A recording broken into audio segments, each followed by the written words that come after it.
പിതാവിൻ്റെയും പുത്രൻ്റെയും പരിശുദ്ധാത്മാവിൻ്റെയും നാമത്തിൽ ആമേൻ. എൻ്റെ പ്രിയപ്പെട്ടവർ, ഇന്ന് ജൂലൈ 2-ാം തീയതി വ്യാഴാഴ്ച. അമ്മേ പരിശുദ്ധ അമ്മേ, അമ്മേ പരിശുദ്ധമേ, ദൈവമാതാവേ, കൃപാസനത്തിലൂടെ ഞങ്ങൾക്കും ഞങ്ങളുടെ ദേശത്തിനും അമ്മ മധ്യസ്ഥം തേടി തന്ന എല്ലാ അനുഗ്രഹങ്ങൾക്കും കൃപകൾക്കും ഞങ്ങളിപ്പോൾ ഹൃദയം നിറഞ്ഞ നന്ദി പറയുന്നു. അമ്മേ പരിശുദ്ധമേ, ദൈവമാതാവേ, 2004 ഡിസംബർ 7-ാം തീയതി ഉച്ചകഴിഞ്ഞ് 2:30 കൃപാസനത്തിൽ സംഭവിച്ച അമ്മയുടെ പ്രത്യക്ഷപ്പെടലിനെക്കുറിച്ച് തിരുസഭയ്ക്ക് സമർപ്പിച്ചിരിക്കുന്ന പഠനരേഖകളുടെ മേൽ സഭാത്മകമായ പഠനം ആരംഭിക്കുവാൻ ഞങ്ങൾ പ്രാർത്ഥിക്കുന്നു. അമ്മേ പരിശുദ്ധമേ, ഭൂസ്വർലോകങ്ങളുടെ രാജ്ഞിയായ അങ്ങേയ്ക്ക് ഭൗമസംരക്ഷണത്തിനായി പ്രപഞ്ചപ്രകൃതിയെ തന്നെ തിരുസഭ പ്രതിഷ്ഠിക്കുവാൻ ഈ പ്രത്യക്ഷീകരണം വഴി ഇടയാക്കണമേ. പരിശുദ്ധമേ, ജപമാല മാതാവേ, സകല കൃപാസനം പ്രാർത്ഥനയോടും ചേർത്ത് ഞങ്ങളിപ്പോൾ പ്രാർത്ഥിക്കുന്ന ഈ കുടുംബത്തിന്റെ പ്രത്യേക നിയോഗം പറ മക്കളെ.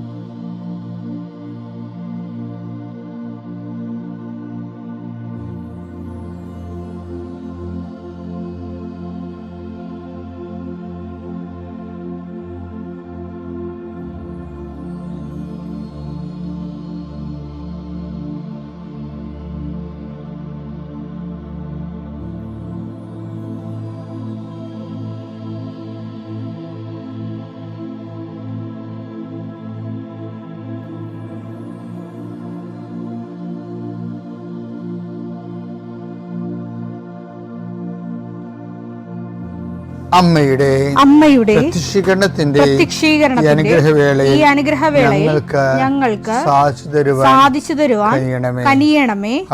ആമേൻ. വിശ്വാസ പ്രമാണം. സർവശക്തനായ പിതാവും ആകാശത്തിന്റെയും ഭൂമിയുടെയും സൃഷ്ടാവുമായ ദൈവത്തിൽ ഞാൻ വിശ്വസിക്കുന്നു. അവിടുത്തെ ഏകപുത്രനും ഞങ്ങളുടെ കർത്താവുമായ ഈശോ മിശിഹായിലും ഞാൻ വിശ്വസിക്കുന്നു. ഈ പുത്രൻ പരിശുദ്ധാത്മാവിനാൽ ഗർഭസ്ഥനായി കന്യകാമറിയത്തിൽ നിന്ന് പിറന്ന് പൊന്തിയോസ് പീലാത്തോസിന്റെ കാലത്ത് പീഡകൾ സഹിച്ച് കുരിശിൽ തറയ്ക്കപ്പെട്ട് മരിച്ച് അടക്കപ്പെട്ട് പാതാളങ്ങളിൽ ഇറങ്ങി മരിച്ചവരുടെ ഇടയിൽ നിന്ന് 3-ാം നാൾ ഉയർത്ത് സ്വർഗത്തിലേക്ക് എഴുന്നള്ളി സർവശക്തിയുള്ള പിതാവായ ദൈവത്തിന്റെ വലതുഭാഗത്തിരിക്കുന്നു. അവിടെ നിന്ന് ജീവിക്കുന്നവരെയും മരിച്ചവരെയും വിധിക്കുവാൻ വരുമെന്നും ഞാൻ വിശ്വസിക്കുന്നു. പരിശുദ്ധാത്മാവിലും ഞാൻ വിശ്വസിക്കുന്നു. വിശുദ്ധ കത്തോലിക്കാ സഭയിലും പുണ്യവാന്മാരുടെ ഐക്യത്തിലും പാപങ്ങളുടെ മോചനത്തിലും ശരീരത്തിന്റെ ഉയർപ്പിലും നിത്യമായ ജീവിതത്തിലും ഞാൻ വിശ്വസിക്കുന്നു. ആമേൻ. സുഖസ്ഥനായ ഞങ്ങളുടെ പിതാവേ, അങ്ങയുടെ നാമം പൂജിതമാകണമേ. അങ്ങയുടെ രാജ്യം വരണമേ.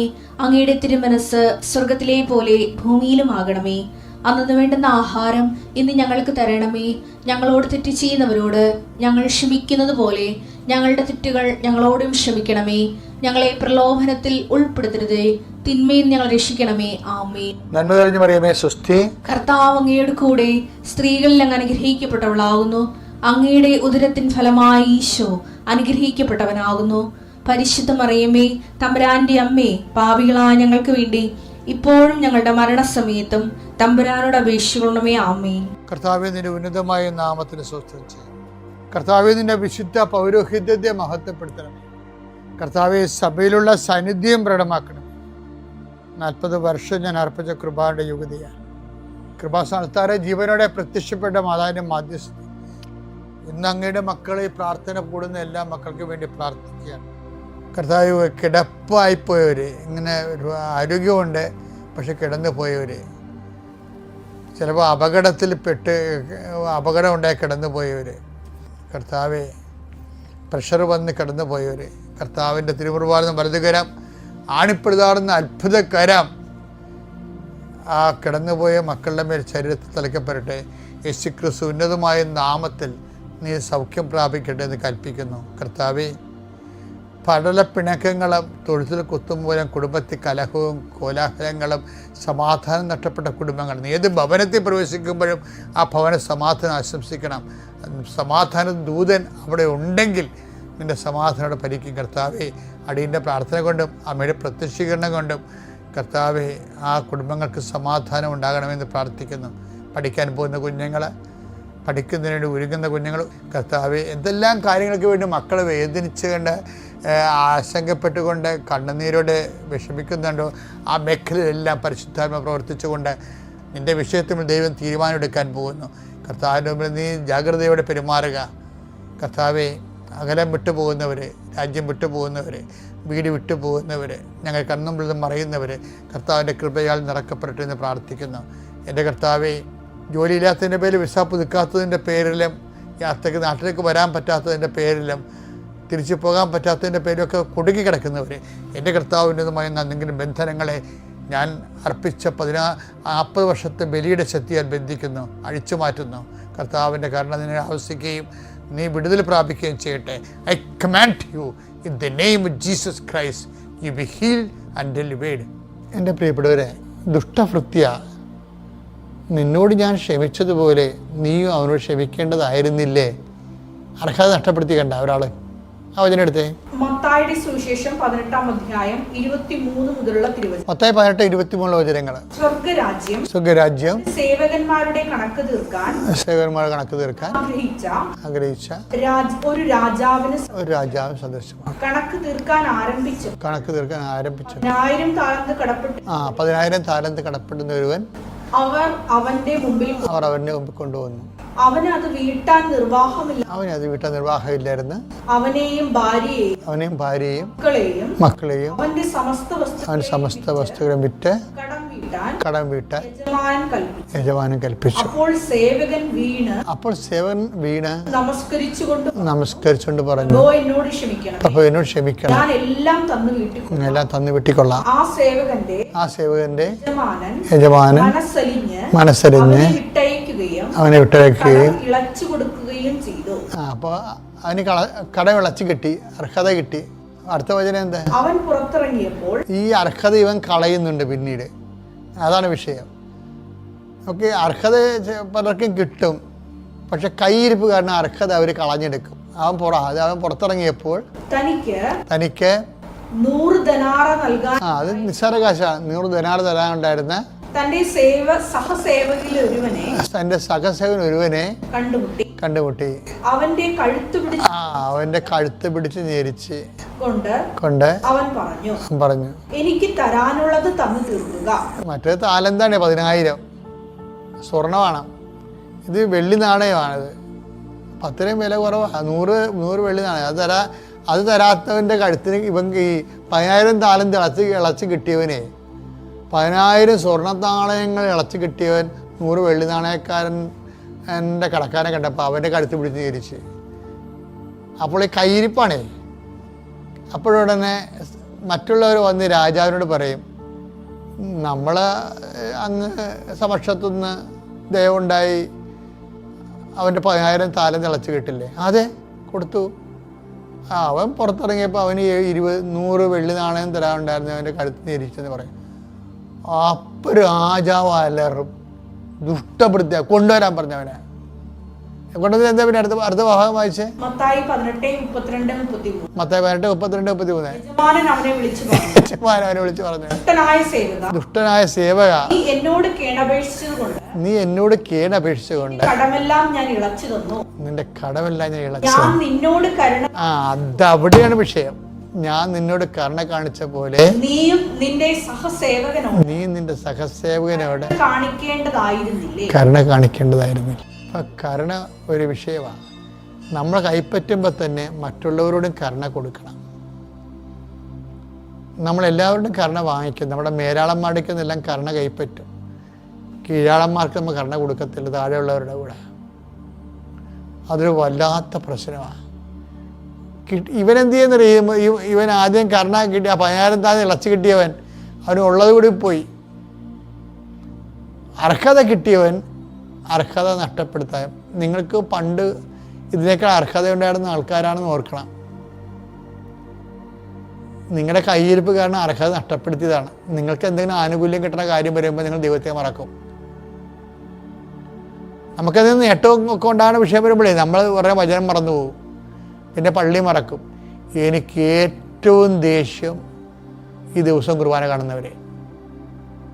അപ്പം നിങ്ങളോർക്കും ജോസഫ് അച്ഛൻ പിന്നെ അതല്ലേ പറയണത് എല്ലാ ദിവസവും കുർബാനക്ക് പോകണമെന്ന്. എല്ലാ ദിവസവും കുർബാനക്ക് പോകണം, കുർബാന സ്വീകരിക്കുകയും വേണം. പക്ഷേ നിങ്ങളുടെ ജീവിതമായിട്ട് എന്തെങ്കിലും ബന്ധം അതിനുണ്ടാകണം. ഞാൻ ഈ നാട്ടുപുറങ്ങളൊക്കെ ചെല്ലുമ്പോൾ ഒത്തിരി കുർബാന, ഞാൻ എത്രയോ പള്ളികളിൽ ഇരുന്ന ആളാണ്. യോ, എനിക്ക് ഈ ഓസ്തി മുറിച്ച് കപ്പേരുണ്ടല്ലോ, കപ്പേര് അവിടെ നിന്ന് ഒരു മെഷീൻ എടുത്തിട്ട് ഓസ്തി എല്ലാം ഇങ്ങനെ ഇരുന്നുകൊണ്ട് ഒറ്റയ്ക്ക് ഇരുന്നുകൊണ്ട് ഇങ്ങനെ ഓസ്തി, ചെറിയ ഓസ്തി, ഒരു വലിയ ഓസ്തിയാണ് നമുക്ക് കിട്ടണത്. അതിൽ നിന്ന് ചെറുതും വലുതും ഒക്കെ വെട്ടിയെടുക്കണം. വലുതിനെ വെട്ടിയെടുക്കണം, പിന്നെ ചെറിയ ബാക്കിയുള്ളതാണ് നമ്മൾ ചെറിയ ഓസ്തി ഉണ്ടാക്കിയിട്ട് കപ്പേര് ഇങ്ങനെ കൂട്ടി കൂട്ടി വെക്കും. ഇത് കാണുമ്പോൾ എനിക്ക് ചിരിയും വരും ദേഷ്യവും വരും. എന്താണ്, എത്രയോ കാപട്യം പിടിച്ച ആൾക്കാരുടെ ഉള്ളിൽ കർത്താവ് ചെന്നടങ്ങേണ്ട സംഭവമാണിത്. അത് ഭയങ്കര സങ്കടകരമായി. ഇന്നത്തെ സഭയിൽ ഏറ്റവും സങ്കടകരമായ ആൾക്കാർ ഡെയിലി കമ്മ്യൂണിക്കൻ്റാണ്. ദിവസം കുർബാന സ്വീകരിക്കുന്നവർ. അവർ സൂക്ഷിച്ചില്ലെങ്കിൽ അവർ ആ പണി വരുന്നുണ്ട്. എന്താ പ്രശ്നം? നിങ്ങൾക്ക് അറിയത്തില്ല നിങ്ങൾ എന്താണ് പാനം ചെയ്യണത്, ഭക്ഷിക്കണമെന്ന്.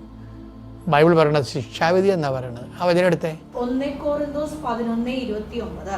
1 കൊരിന്തോസ് 11:29. എന്തുകൊണ്ടെന്നാൽ ശരീരത്തെ വിവേചിച്ചറിയാതെ ശരീരത്തെ വിവേചിച്ചറിയാതെ ഭക്ഷിക്കുകയും പാനം ചെയ്യുകയും ചെയ്യുന്നവൻ തൻ്റെ തന്നെ ശിക്ഷാവിധിയാണ് ഭക്ഷിക്കുന്നതും പാനം ചെയ്യുന്നത്. അപ്പം മനസ്സിലായില്ലേ? ശിക്ഷാവിധി ആൾക്കാരെ വായും പൊളിച്ച് വരുമ്പോൾ ഓർത്തേക്കണം, മിക്കവാറും ഇത് എൻ്റെ ശിക്ഷയ്ക്ക് അവസാനിക്കുമെന്ന്. അങ്ങനെ മനസ്സ് പറഞ്ഞാൽ പിന്നെ സ്വീകരിക്കരുത് നിങ്ങൾ. കാര്യം ദിവ്യകുർബാന എന്ന് പറയുമ്പോൾ നമ്മൾക്ക് പണ്ടൊരു വിശുദ്ധനുണ്ടായിരുന്നു, എനിക്ക് എപ്പോഴും എനിക്ക് ഇഷ്ടമുള്ള ആളയാൾ. അയാൾക്ക് 8 കിലോമീറ്റർ 8 മൈൽ നടക്കണം അങ്ങേരുടെ ഫാക്ടറി ജോലിയാണ്. അപ്പോൾ ഒരു ചോറ്റുപാത്രത്തിൽ ചപ്പാത്തിയും കൊണ്ട് പുള്ളി ഓടാതെ എത്തത്തില്ല അവിടെ വരെ. പുള്ളിക്ക് ഭയങ്കര ഇഷ്ടമാണ് കുർബാന കൂടുന്നത്. പക്ഷേ കുർബാനയുടെ സമയമാകുമ്പോൾ പുള്ളി പോണ സമയത്ത് പോയ വഴി പള്ളിയുണ്ട്, പക്ഷേ പള്ളി അടച്ചു പോകും. പുള്ളിക്ക് സങ്കടമാണ് കർത്താവിനെ കാണാൻ പറ്റാത്ത. അപ്പോൾ ഉടനെ അടക്കണ പള്ളിന് ഓട്ടത്തിൽ ഈ പാത്രം കയറ്റി പിടിച്ചുകൊണ്ട് മുട്ടും ദാനവാതിലെ. എന്നിട്ട് പറയും, കർത്താവേ മാട്ടും വന്നു കേട്ടാ, മാട്ടിന് സമയമില്ലെന്ന് എനിക്കറിയാമില്ല, മാട്ടും പോകണം. എനിക്ക് ഭയങ്കര ഇഷ്ടമാണത് കേൾക്കണത്. എന്ന് വെച്ചാൽ അങ്ങനെ പോയി ആ മനുഷ്യൻ വിശുദ്ധ മാട്ടിനായി. അപ്പം ദിവ്യകുർബാന ചുമ്മാ ഒരു 1/2 കിലോമീറ്റർ അകലെ നിന്ന് അടച്ചിട്ട പള്ളിയുടെ പുറത്ത് നിന്ന് നമുക്ക് വിശുദ്ധരാകാൻ പറ്റൂ. ആ സ്ഥലത്താണ് നീ ദിവസവും പോയി കുർബാന സ്വീകരിച്ച്. ഉടമ്പടിയിലെ മെയിൻ സംഭവം കുർബാന സ്വീകരണം തന്നെയാണ്, അതിലൊരു കാര്യം. പക്ഷേ എപ്പോഴും ഓർത്തേക്കണം, അത് പറഞ്ഞ് നമുക്ക് അർഹതയില്ലാത്തതാണെങ്കിൽ നമ്മൾ സ്വീകരിക്കരുത്. അതെപ്പോഴും ഓർത്തേക്കണം. അർഹത ഉണ്ടാക്കിയെടുക്കണം നമ്മൾ. പിതാവിൻ്റെയും പുത്രൻ്റെയും പരിശുദ്ധാത്മാവിൻ്റെയും നാമത്തിൽ.